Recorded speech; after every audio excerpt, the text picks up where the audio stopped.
नमस्कार दोस्तों, आप सभी का स्वागत है हमारे YouTube channel study with summer में। आज की इस वीडियो में आपको बताने वाला हूं BRO यानी कि बॉर्डर रोड ऑर्गेनाइजेशन में आई ड्रॉप्समैन, मैकेनिक, स्टोर कीपर, ड्राइवर तथा अन्य पोस्ट पर आई ऑफलाइन फॉर्म फिलअप के बारे में। तो दोस्तों, इस वीडियो में ऑफलाइन फॉर्म फिलअप के बारे में आपको पूरी जानकारी दूंगा स्टेप बाय स्टेप।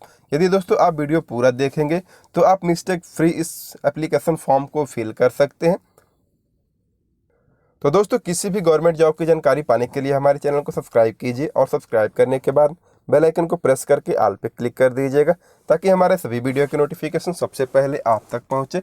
और इस वीडियो को जितना हो सके अपने दोस्तों के साथ शेयर कीजिएगा और प्लीज़ अगर वीडियो अच्छा लगे तो उसे एक लाइक जरूर कर दीजिएगा। तो दोस्तों, जैसा कि आप देख पाएंगे इसका ऑफिशियल नोटिफिकेशन है और इसके साथ आपको पूरी जानकारी दूंगा स्टेप बाय स्टेप। और सबसे पहले इसमें बताया था दोस्तों, इसमें केवल भारतीय नागरिक आवेदन कर पाएंगे, यानी कि आप इसे पूरे भारत से आवेदन कर पाएंगे, चाहे आप किसी भी स्टेट के अभ्यर्थी हो आप इसमें आवेदन कर पाएंगे। और इसमें केवल मेल कैंडिडेट ही आवेदन कर सकते हैं, इसमें फीमेल कैंडिडेट आवेदन नहीं कर सकती हैं। तो इस तरह आप यहाँ पे इसकी डिटेल्स को आप चेक कर पाएंगे। उसके बाद दोस्तों यहाँ पे आप अपनी पोस्ट वाइज वैकेंसी डिटेल्स को भी चेक कर पाएंगे कि किस पोस्ट में किस कैटेगरी के लिए कितनी वैकेंसी निकाली गई है। तो यहाँ पे आप पूरी डिटेल्स को चेक कर सकते हैं। उसके बाद दोस्तों यहाँ पे आपको मिल जाएगा इस नोटिफिकेशन में ही इस एप्लीकेशन फॉर्म, यानी कि जब ऑफिशियल नोटिफिकेशन में नीचे जाएंगे तो वहाँ पे आपको ऑफिशियल एप्लीकेशन फॉर्म मिल जाएगा। उस एप्लीकेशन फॉर्म को आपको डाउनलोड करना होगा और डाउनलोड करने के बाद प्रिंट करना होगा और प्रिंट करने के बाद उसे अच्छी तरह से फिल करना होगा। फिल करने के बाद दोस्तों यहाँ पे देख पाएंगे इसका एप्लीकेशन फॉर्म होगा। यहाँ पे देख सकते हैं जो कंट्रोल नंबर होगा, यहाँ पे आपको कुछ भी फिल नहीं करना होगा। यहाँ पे देख सकते हैं केवल ऑफिस यूज़ के लिए, इसमें आप कुछ फिल मत कीजिएगा। उसके बाद दोस्तों नेम ऑफ द पोस्ट, यानी कि जिस पोस्ट के लिए आप अप्लाई कर रहे हैं उस पोस्ट का नाम आप इस बॉक्स में लिखेंगे। उसके बाद सीरियल नंबर आप पोस्ट ऑफ एडवर्टाइजमेंट, यानी कि विज्ञापन संख्या नंबर आपको जो लिखनी होगी। तो यहाँ पे देख पाएंगे 01/2021, तो ये विज्ञापन संख्या नंबर होगी, आपको यहाँ पे इसे फिल करनी होगी। उसके बाद रिक्रूटमेंट सेंटर, तो ये रिक्रूटमेंट सेंटर यहाँ पे पहले से दिया हुआ है, वो आपको फिल नहीं करनी होगी। उसके बाद दोस्तों यहाँ पे देख पाएंगे आपको यहाँ पे अपनी पासपोर्ट साइज़ की फ़ोटो लगानी होगी। फ़ोटो दोस्तों स्टेपल नहीं करनी है, आपको इसमें फ़ोटो चिपकानी है। उसकी साइज़ 4 सेंटीमीटर × 5 सेंटीमीटर के बीच में होनी चाहिए और ये फ़ोटो कम से कम 3 वर्ष से अधिक पुरानी नहीं होनी चाहिए। और दोस्तों ये जो फ़ोटो होगी आपकी अटेस्टेड बाय गेजेटेड ऑफिसर द्वारा होनी चाहिए, यानी कि दोस्तों किसी भी आप सरकारी हॉस्पिटल में जाकर इसे अटेस्टेड करवा सकते हैं। उसके बाद दोस्तों इस बॉक्स में आपको अपनी सिग्नेचर करनी होगी। यदि आप यहाँ पर सिग्नेचर नहीं करेंगे तो आपका एप्लीकेशन फॉर्म रिजेक्ट कर दिया जाएगा। उसके बाद आप किस कैटेगरी से अप्लाई कर रहे हैं उसको यहाँ पे आपको फिल करना होगा। यहाँ पे देख पाए यदि आप युवा है तो इसमें आपको टिक करना होगा, EWS है तो यहाँ पे आपको टिक करना होगा, यानी कि आप जिस कैटेगरी से वो यहाँ पे आपको टिक करना होगा। उसके बाद वेटेज ऑफ मार्क्स, यानी कि जो आपको वेटेज दिए जाएंगे वो आपको यहाँ पे फिल करने होंगे, कितने परसेंटेज आपको वेटेज दिए जाएंगे। तो चलिए आपको इसके बारे में बता देता हूँ कि आपको कितने वेटेज इसमें दिए जाएंगे। तो दोस्तों जब आप इस एप्लीकेशन ऑफिशियल नोटिफिकेशन में ही जब आप नीचे आएंगे तो यहाँ पे आपको मिल जाएगा, यदि आप किसी भी GRF पर्सन के पुत्र हैं तो आपको इसमें 15% का वेटेज दिया जाएगा। यदि आपके पास NCC की C सर्टिफिकेट है तो 10 नंबर का वेटेज होगा, NCC की B सर्टिफिकेट है तो आपको यहाँ पे 5 नंबर का वेटेज दिया जाएगा। तो ये दोस्तों आपके वेटेज रहने वाले हैं। यदि आप कैजुअल पेड लेबर हैं तो आपको इसमें 10% का वेटेज दिया जाएगा। तो इसी तरह आप यहाँ पे फिल करेंगे उसे, तो वो दोस्तों जानकारी आपको यहाँ पे फिल करनी होगी। उसके बाद यदि आप कम्युनिटी, यानी कि यदि आप माइनॉरिटी हैं, यानी कि आप अल्पसंख्यक है तो आप वो यस पे कीजिएगा, अन्यथा आप नो पे क्लिक कीजिएगा। यदि आप यस पे क्लिक करेंगे तो आपको इसमें एक पर टिक करना होगा, या फिर मुस्लिम, क्रिश्चियन, सिख, बुद्धिस्ट, इसमें आपको एक पे टिक करना होगा। उसके बाद दोस्तों यदि आप EWS कैटेगरी से हैं तो उसे आपको यहाँ पे फिल करना होगा। यदि आप EWS है तो यस पे कीजिएगा, अन्यथा नो पे क्लिक कर दीजिएगा। ये सब फिल करने के बाद दोस्तों 8वें नंबर पे आता है आपका नेम ऑफ द कैंडिडेट। इसमें आप एक एक नाम यहाँ पे लिखिएगा, जैसे कि यदि आप लोगों का नाम कुछ भी हो, जैसे कि मान लीजिए आपका नाम, जैसे कोई भी एक सिंपल नाम मान लीजिए आपका नाम यदि अरुण है तो इसमें आपको पहले वाले ब्लॉक में A लिखना होगा, दूसरे वाले में R लिखना होगा, उसके बाद तीसरे में U लिखना होगा। तो इस तरह एक एक कॉलम में एक एक अक्षर को यहाँ पे लिखना होगा और ये जो आपका नाम होगा वो 10वीं क्लास के मार्कशीट के आधार पे होना चाहिए। ये जानकारी फिल करने के बाद दोस्तों आपको 9वें नंबर पे आना है। यहाँ पे आपके फादर नेम लिखना है, यानी कि आपके पिता का नाम। ये भी आपके ब्लॉक लेटर यानी कि बड़े अक्षर में होने चाहिए। तो ये भी आप यहाँ पे एक नाम है, जैसे कि मान लीजिए यहाँ पे एफ है, तो आपको एक कॉलम में एफ लिखना होगा, एक कॉलम में ए लिखना होगा। तो एक एक कॉलम में एक एक अक्षर को आप यहाँ पे लिखेंगे। ये जानकारी फिल करने के बाद दोस्तों आप डेट ऑफ बर्थ को फिल करेंगे, जो कि आपके 10वीं क्लास के मार्कशीट के आधार पे होनी चाहिए। तो वो डिटेल्स यहाँ पे आपके जो डेट ऑफ बर्थ है, दिन महीने ईयर जो भी है यहाँ पे आपको फिल करने होंगे। उसके बाद दोस्तों यहाँ पे आपका परमानेंट एड्रेस फिल करना होगा, यानी कि दोस्तों एक में आपको एक नंबर ही लिखना होगा। जैसे कि आप यहाँ पे विलेज लिख रहे हैं तो एक कॉलम में वी लिखिएगा, एक कॉलम में आई, एक कॉलम में एल, एक कॉलम में एल, ऐसे करके आप एक एक कॉलम में एक एक अक्षर लिखिएगा। तो उस तरह विलेज करके आप विलेज लिखिएगा, पोस्ट लिखिएगा, आपकी जो पुलिस स्टेशन वो होगा लिखिएगा, तहसील जो होगी वो उससे लिखिएगा। उसके बाद यहाँ पे आप अपनी स्टेट लिखिएगा, जो आपकी स्टेट होगी। उसके बाद दोस्तों यहाँ पे आपको पिन कोड एक कॉलम में एक नंबर को लिखना होगा। ये जानकारी फिल करने के बाद दोस्तों आपको 12वें नंबर पे सेम जानकारी यहाँ पे फिल करनी होगी। यदि आप जहाँ से रह रहे हैं उसी एप्लीकेशन फॉर्म को फिल करें तो इसमें सेम भरेंगे, नहीं तो आपका कहीं गांव है और आप कहीं शहर में रहते हैं तो वो जानकारी आप यहाँ फिल करेंगे, और जो आपका गांव है वो जानकारी आप यहाँ पे फिल करेंगे। उसके बाद दोस्तों बैंक डिटेल यहाँ पे आपको फिल करनी होगी, यानी कि इस एप्लीकेशन फॉर्म फीस का भुगतान आप ऑनलाइन के द्वारा करेंगे। ऑफलाइन के द्वारा आप इसके फीस का भुगतान नहीं कर सकते हैं। तो इसके भी बारे में आपको डिटेल्स बताऊंगा, तो वीडियो को लास्ट तक देखते रहिएगा कि इस एप्लीकेशन फॉर्म को फिल कैसे करना है, इसके एप्लीकेशन फीस का भुगतान आप कैसे करेंगे ऑनलाइन के द्वारा, तो वो भी डिटेल्स आपको बताऊँगा स्टेप बाय स्टेप। तो दोस्तों यहाँ पे देख पाएंगे जिस बैंक से आप इस एप्लीकेशन फीस का भुगतान करेंगे वो बैंक लिखना होगा, ऑनलाइन पेमेंट रेफरेंस लिखना होगा, ट्रांजैक्शन जो डेट होगा, किस दिन को इस एप्लीकेशन फॉर्म को आपने फीस का भुगतान किया है वो लिखना होगा। यहाँ पे आपका अमाउंट जो होगा वो फिल करना होगा, यानी कि 50 रुपये का फीस होगा, उसे आपको यहाँ पे फिल करना होगा।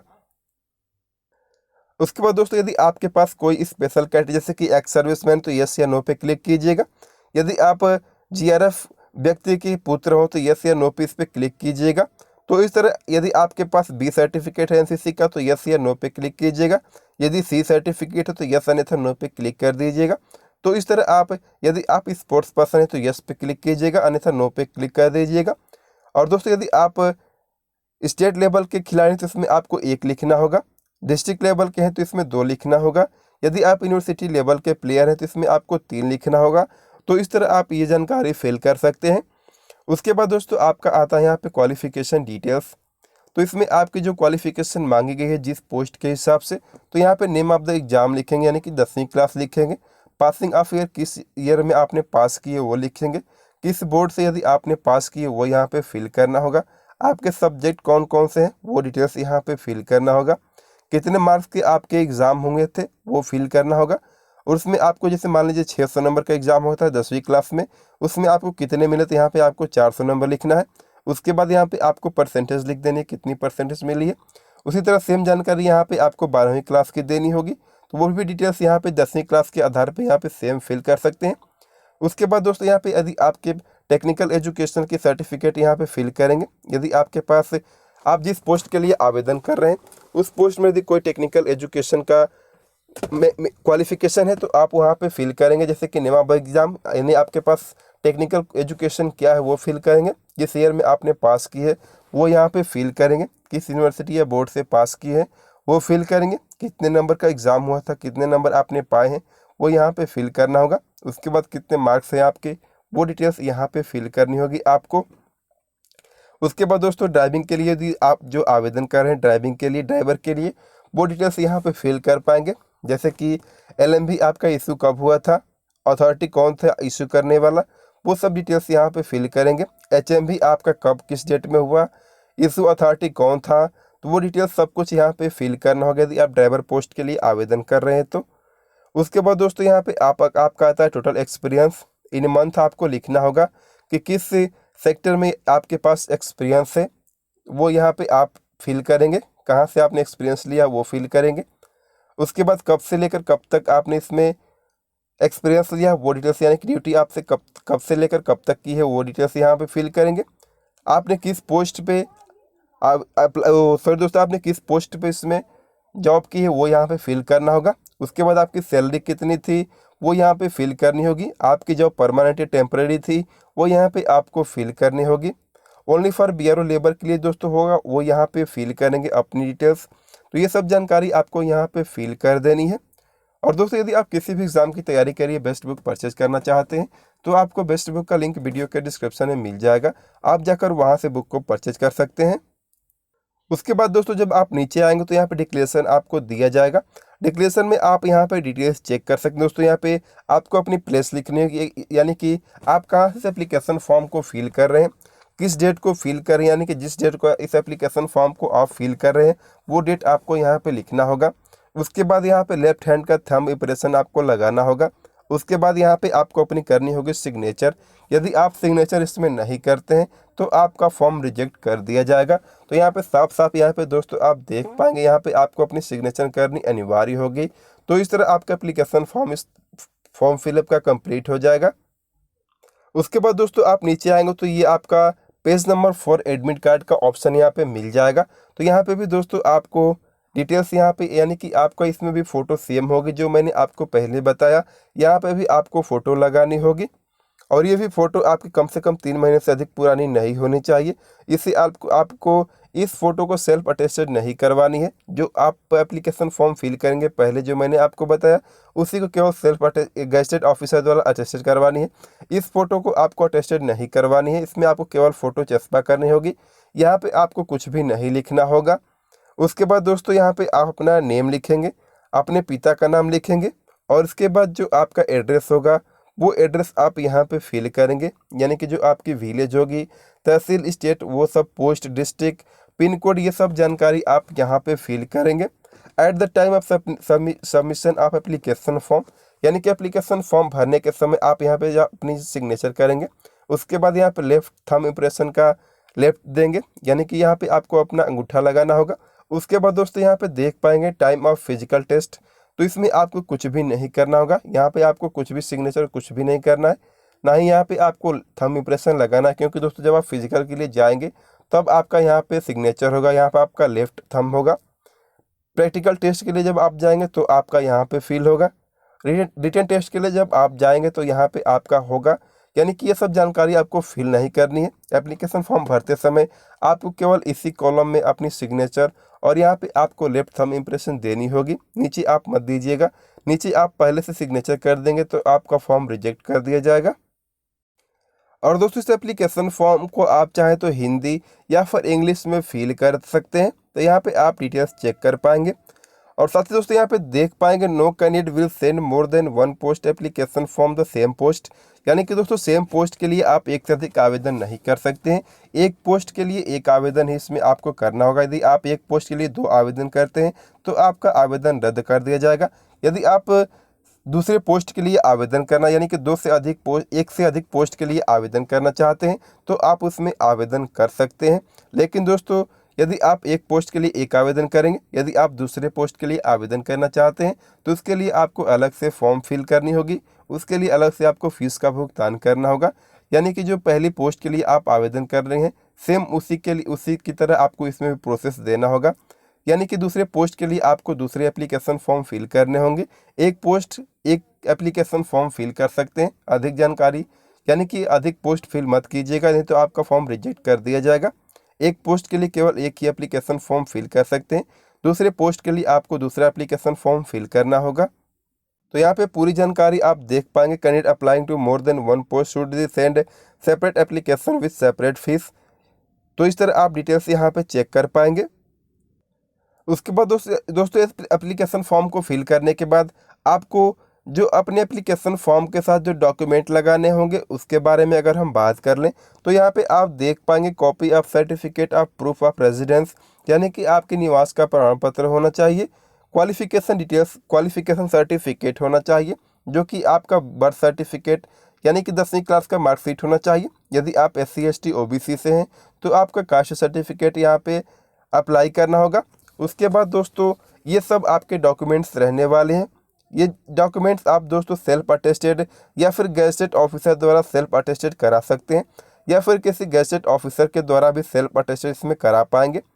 यानी कि आप चाहें तो दोस्तों इसे आप बाई अपने आप अटेस्टेड कर सकते हैं या फिर किसी गैजेट ऑफिस से भी अटेस्टेड करवा सकते हैं। तो इस तरह आप इसके भी बारे में डिटेल्स चेक कर पाएंगे। और दोस्तों इसमें आपके जो कास्ट सर्टिफिकेट होंगे वो 1 वर्ष से अधिक पुराने नहीं होने चाहिए। तो यहाँ पे देख पाएंगे यदि आपका 1 साल से अधिक पुराना हो गया है कास्ट सर्टिफिकेट तो आप चाहें तो बनवा सकते हैं, क्योंकि दोस्तों इसमें 45 दिन का समय दिया गया है आवेदन करने के लिए। तो यदि आपका 1 साल से अधिक पुराना हो गया है तो आप इसमें आवेदन नहीं कर सकते हैं, आपको अलग से दूसरी कास्ट सर्टिफिकेट बनवानी होगी।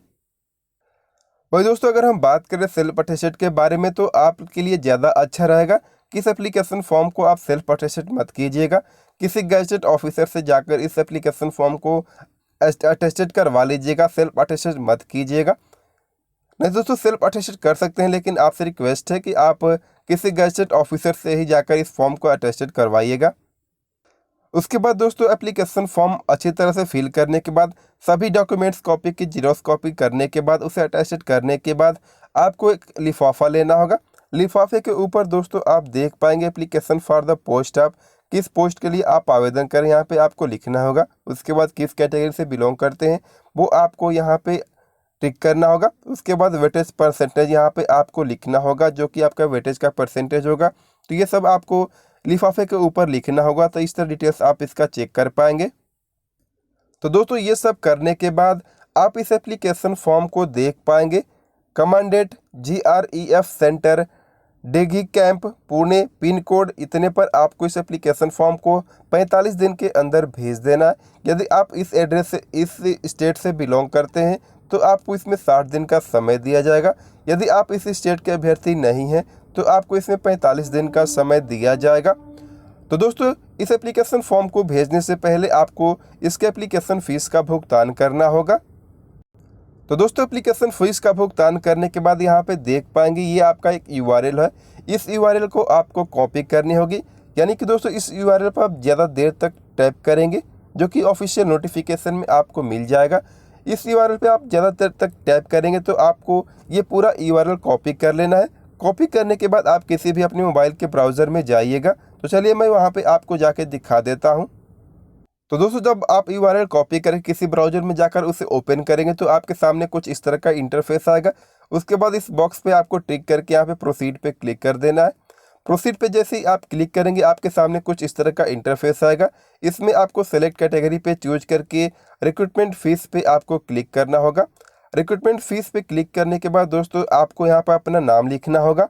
जो आप सेम एप्लीकेशन फॉर्म में नाम लिखेंगे वही नाम आपको यहाँ पर लिखना होगा। अपने फादर का नाम, nationality, date of birth, mobile number, address, state, pin code, Aadhaar number, विज्ञापन संख्या नंबर, ट्रेड, एक अमाउंट जो आप 50 रुपये का आवेदन फ़ीस भुगतान करेंगे वो फिल करेंगे। उसके बाद कोई रिमार्क्स तो वो फिल कर सकते हैं। उसके बाद दोस्तों यहाँ पे देख पाएंगे अपना नेम, यदि आपके पास पर्सनल बैंकिंग डिटेल्स है तो आप यहाँ पे फिल करेंगे। उसके बाद दोस्तों आप यहाँ पे कैप्चा कोड को फिल करेंगे। कैप्चा कोड फिल करने के बाद सबमिट पे आप क्लिक करेंगे तो आपका एप्लीकेशन फॉर्म का प्रोसीड आगे का हो जाएगा। तो इस तरह इस एप्लीकेशन फॉर्म का भुगतान कर सकते हैं एप्लीकेशन फ़ीस का। दोस्तों एप्लीकेशन फ़ीस का भुगतान करने के बाद आपकी एक रिसिप्ट कॉपी आप इसकी ले लीजिएगा। रिसिप्ट कॉपी लेने के बाद आपको एप्लीकेशन फॉर्म के साथ इस रिसिप्ट कॉपी को भी भेजनी होगी। तो इस तरह आप एप्लीकेशन फॉर्म को कंप्लीट फिल कर पाएंगे। तो इस तरह दोस्तों आप एक एक करके सभी डिटेल्स को फिल कर पाएंगे जो मैंने आपको वीडियो में बताया है। यदि आप वीडियो को स्किप करेंगे तो आप तक गलत जानकारी छूट सकती है। तो फ्रेंड्स उम्मीद करता हूँ वीडियो आपको अच्छा लगा। यदि अच्छा लगा तो उसे प्लीज़ लाइक शेयर कर दीजिएगा और चैनल पर पहली बार आएँ तो चैनल को सब्सक्राइब करके बेल आइकन को प्रेस करके ऑल पे क्लिक कर दीजिएगा ताकि हमारे सभी वीडियो के नोटिफिकेशन सबसे पहले आप तक पहुंचे। तो इस वीडियो में अभी के लिए बस इतना ही। मिलेंगे फिर अगले वीडियो में एक नई वैकेंसी के साथ। तब तक के लिए थैंक यू।